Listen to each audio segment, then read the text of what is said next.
NC का कैसा track record रहा है। जम्मू कश्मीर की हिस्ट्री में जम्मू कश्मीर के लोगों के साथ जब भी कोई धोखा हुआ है, बिट्रेयल हुई है, ह्यूमिलिएशन हुआ है, तो एनसी ने उसको व्हाइट वॉश किया है, उस पे पर्दा लगाया है और उसको नॉर्मलाइज किया है। जहां तक दुल्लत साहब का सवाल है, हम सब जानते हैं कि दुल्लत साहब is extremely close to the Abdullahs. वो उनके फैमिली मेंबर जैसे हैं। तभी जब जम्मू कश्मीर में हाल ही में सरकार बनी तो स्वेरिंग इन में वो यहाँ आए।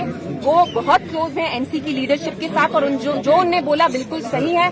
जो उन्होंने कहा फारूक साहब privately he supported the abrogation of article 370, तभी वो पार्लियामेंट में नहीं गए क्योंकि उनको पता था एज एमपी अगर वो पार्लियामेंट में जाएंगे तो कहीं ना कहीं उनको 370 के बारे में बात करनी पड़ेगी and he did not want to talk about it. तो हम देख रहे हैं कैसे आज भी NC is toeing BJP line. BJP यहाँ स्टेटहुड के बारे में बात करती है, 370 के बारे में बात नहीं करती। एनसी भी वही कर रही है। बीजेपी के एमएलए ने भी वक्फ के अगेंस्ट बात नहीं की। एनसी के एमएलए छोड़िए, चीफ मिनिस्टर साहब तक ने रेजोल्यूशन नहीं लाई असेंबली में। सो वी ऑल नो कि बीजेपी के हाथ में एनसी अभी एक कठपुतली की तरह है। जो बीजेपी उनको बोल रहा है एनसी वही कर रही है।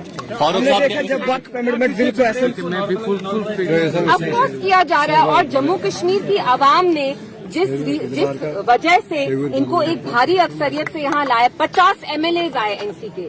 इतना बड़ा मैंडेट आपको किस लिए लोगों ने दिया? ताकि आप यहाँ 370 को दफन करें, हमारे स्पेशल स्टेटस को दफन करें। और अब कश्मीरी मुस्लिम्स को तो इनने छोड़ दिया ही है, उनका साथ तो ये दे ही नहीं रहे। लेकिन जो अब मुल्क के जो बाकी मुसलमान हैं, आप देख रहे हैं वक्फ पे कैसे जो हमारे दरगाह हैं, मॉस्क हैं, कब्रिस्तान है, उस पर तक बीजेपी अब कब्जा करना चाहती है। उस पे भी एनसी ने चुप्पी साधी है।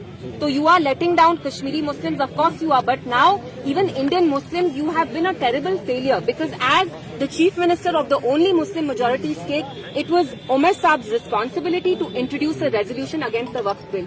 उन 3 दिनों ने क्या किया? असेंबली जानबूझ के नहीं आए और ट्यूलिप गार्डन में वो रिजू जी जिस मिनिस्टर ने इस बिल को लाया उनके साथ वो दिखे। उनका मानना है कि एडजर्नमेंट मोशन लाना गलत था, ऐसा नहीं करना चाहिए, उमर साहब ने कहा। तो वो तो उनके एमएलए ने लाया and he is a 2-time chief minister. Is he not aware that an adjournment motion can not be brought by the ruling party MLA?